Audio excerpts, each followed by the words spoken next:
संभल के मुद्दे पे देश के प्रधानमंत्री ने वाहवाही लूटने का काम किया था। अफसोस वो असफल हुए, या ये कह सकते हैं कि भारतीय जनता पार्टी और आरएसएस अपनी नाकामियों को छुपाने के लिए मस्जिद के मुद्दे को वापस ले लिया और अब वो मस्जिदों को खोदने से पीछे हट गए हैं। किस तरीके से मोदी की रैलियों में खाली कुर्सियां हैं, इससे तो अंदाजा लगा सकते हैं कि बीजेपी का जो डंका बज रहा था असल में अब वो फेल होता हुआ दिखाई दे रहा है। बीजेपी का हिंदुत्व का जो था, बीजेपी का जो हिंदुत्व की राजनीति थी वो एक तरीके से फ्लॉप हो गई है। सिर्फ ये मोदी जी की रैली फ्लॉप नहीं हुई है, मोदी जी की जो राजनीति थी असल में उस पर भी पानी फेरने का काम किया जा रहा है।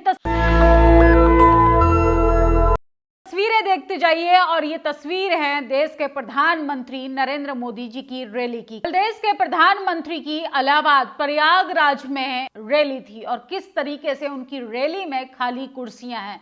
खाली कुर्सियां इसलिए नहीं कि देश के प्रधानमंत्री की रैली है, खाली कुर्सियां इसलिए है कि असल में जो देश के प्रधानमंत्री ने जनता से वादे किए थे वो सब खोखले निकले, क्योंकि बीजेपी का विकास सिर्फ आपको उनके होर्डिंग बैनर पर दिखाई देता है। देश के प्रधानमंत्री किस तरीके से 14 में आए थे कि लोगों का विकास करेंगे, भ्रष्टाचार मुक्त भारत बनाएंगे, भ्रष्टाचार खत्म नहीं हुआ। उनके जो सहयोगी थे, उनके जो मित्र थे, वो कैसे भारत को लूटकर विदेशों में सेट हो गए।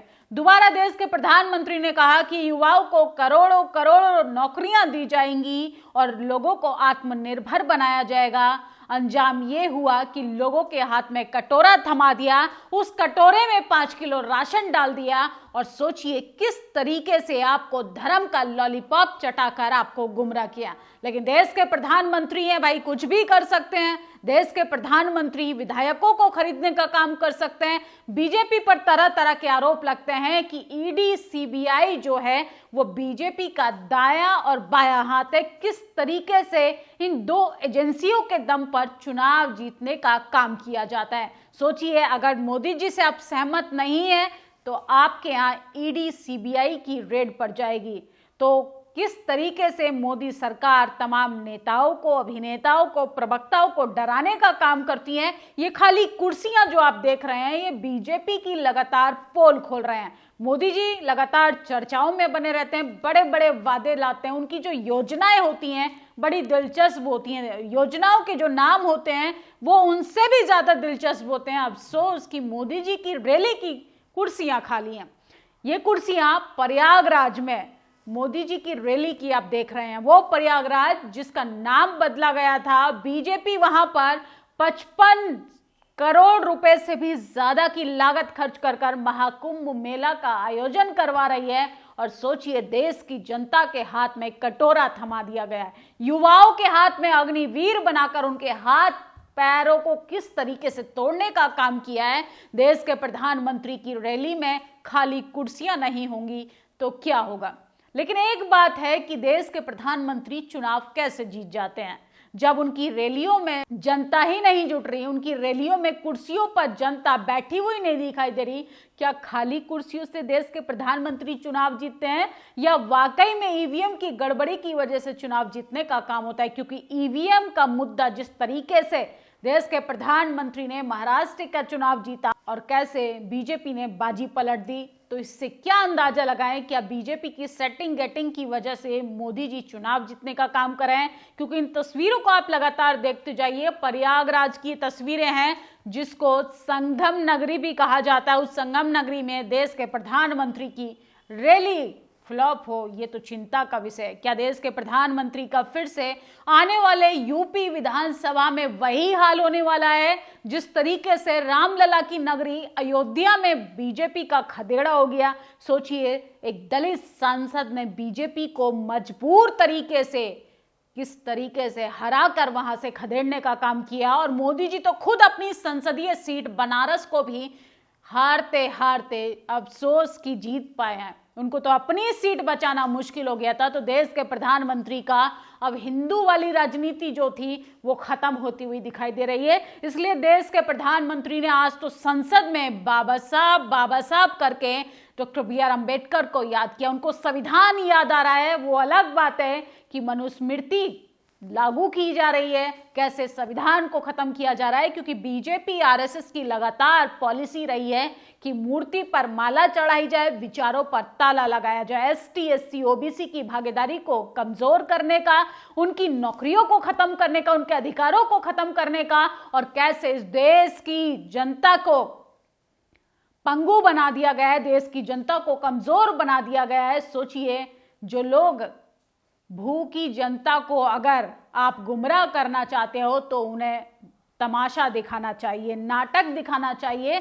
देश के प्रधानमंत्री इसी तरीके से कभी संबल मुद्दा, पाकिस्तान, नेहरू, जिन्ना जैसे लॉलीपॉप जो हैं, शगुफे जो हैं, वो जनता के बीच में परोसते रहते हैं। लेकिन ये तस्वीरें जो आप देख रहे हैं, चीख चीख कर देश के प्रधानमंत्री, बीजेपी सरकार, आरएसएस की पोल खोल रहे हैं। आने वाले चुनाव जो हैं, यूपी और देश की राजधानी दिल्ली का विधानसभा चुनाव है, बीजेपी के लिए एक कांटे की टक्कर है, या ये कह सकते हैं बीजेपी के लिए एक कड़ी चुनौती है, क्योंकि अखिलेश यादव पहले ही बोल चुके हैं कि इस बार बीजेपी को अगर उखाड़ने का काम किया जाएगा तो वो उत्तर प्रदेश से। किस तरीके से बीजेपी ने अयोध्या में राजनीति के दम पर, धर्म के नाम पर राजनीति करने की कोशिश की, रामलला के नाम पर देश भर के लोगों की आस्था का मजाक बना के रख दिया, देश भर के लोगों की भावनाओं के साथ खिलवाड़ किया। इन पर तो भावना आहत करने का एक केस तो दर्ज इन पर भी होना चाहिए, क्योंकि लोगों की श्रद्धा का किस तरीके से मजाक उड़ाया और रामलला का घर भी टपकने लगा। वोट खत्म, श्रद्धा खत्म, धर्म खत्म, उसके बाद मोदी जी को कोई मतलब नहीं है रामलला की छत टपकने से, रामलला का छत गिरने से, रामलला की अयोध्या नगरी में पानी का जल जो स्तर है वो भर जाए। भले ही अयोध्या जो है वो किस तरीके से नरक बन रहा है, इस पर कोई बात बहस नहीं होती है, लेकिन सोचिए किस तरीके से देश के प्रधानमंत्री की रैलियों में कुर्सियां खाली हैं। देश के प्रधानमंत्री चाहते हैं कि वन नेशन वन इलेक्शन की पॉलिसी को लागू किया जाए, लेकिन समानता की बात नहीं करेंगे, इक्वालिटी की बात नहीं करेंगे। इस देश में समान शिक्षा क्यों नहीं हो सकती, इस देश में लोगों के लिए नौकरियां क्यों नहीं हो सकती, रोजगार क्यों नहीं हो सकते, अस्पतालों की अच्छी व्यवस्था क्यों नहीं हो सकती है। सोचिए किस तरीके से देश के प्रधानमंत्री ने देश की जनता को मजबूर कर दिया है। असल में देश के प्रधानमंत्री की लुटी आप डूबती हुई दिखाई दे रही है। जिस तरीके से नीतीश और नायडू जो हैं वो मोदी जी से खफा हुए हैं, और मोदी जी ने जिस तरीके से यू टर्न लिया है, असल में वो मुसलमानों से नहीं डरी है, असल में वो अपनी कुर्सी को बचाने के लिए मस्जिद के मुद्दे पर सुप्रीम कोर्ट के जरिए फैसले को वापस लेने का काम किया, क्योंकि मोदी जी जानते हैं कि अगर असली खुदाई होगी तो किस तरीके से मनुवाद, पाखंडवाद, जातिवादियों का जो एक प्रोपेगेंडा फैलाया गया है कि इस देश में किस तरीके से बुद्ध के इतिहास को खत्म किया गया, वो सब जग जाहिर हो जाएगा। और यही आरएसएस बीजेपी नहीं चाहती है, क्योंकि बीजेपी की जो सालों की मेहनत है, आरएसएस की जो सालों की मेहनत है कि पाखंडवाद, मनुवाद के नाम पर जो मलाई खाने का काम किया जा रहा है, असल में वो खत्म हो जाएगा। धर्म का अफीम अगर लोगों के बीच में नहीं फैलाएंगे तो उनके पास कोई भी ऐसा मुद्दा नहीं है जिसके बाद बीजेपी चुनाव जीत पाए, क्योंकि ये बात बीजेपी भी अच्छे से जानती है, आरएसएस भी अच्छे से जानती है, मोदी जी भी अच्छे से जानते हैं कि उन्होंने 10 सालों में क्या किया है, देश को किस तरीके से बीजेपी सरकार ने दीमक की तरह खोखला बनाने का काम किया है। देश को लूट कर ले गए इनके मित्र विजय माल्या, नीरव मोदी, मेहुल चोकसी। वो अलग बात है कि सत्ता में आने से पहले इन्होंने भी वादे किए थे, लेकिन ये भी बेवफा सनम की तरह बेवफा निकले। इनको भी कहा जाए बेवफा प्रधानमंत्री। इस खबर पर आपकी क्या प्रतिक्रिया कमेंट बॉक्स में ज़रूर बताएं, और मोदी जी की रैली में खाली कुर्सियों को लेकर आप लोग क्या सोचते हैं। सोचिए संगम नगरी में, प्रयागराज में, जहां पर महाकुंभ हो रहा है करोड़ों की लागत लगाकर, वहां पर देश के प्रधानमंत्री की कुर्सियां खाली हैं, वहां पे लोग रैली में जनता नहीं जुट रही। ये बीजेपी के लिए चिंता का विषय ज़रूर है। क्या मोदी जी का जलवा अब खत्म हो रहा है? आप अपनी राय ज़रूर दें। शुक्रिया। नेशनल दस्तक की आपसे गुजारिश है कि अगर इसको बचाना चाहते हैं तो नेशनल दस्तक को सब्सक्राइब करने के लिए रेड कलर के सब्सक्राइब बटन को दबाएं, फिर बेल आइकन की घंटी दबाएं। नेशनल दस्तक को बचाने के लिए बहुत जरूरी है कि हर खबर को शेयर करें, लाइक करें, कमेंट जरूर करें।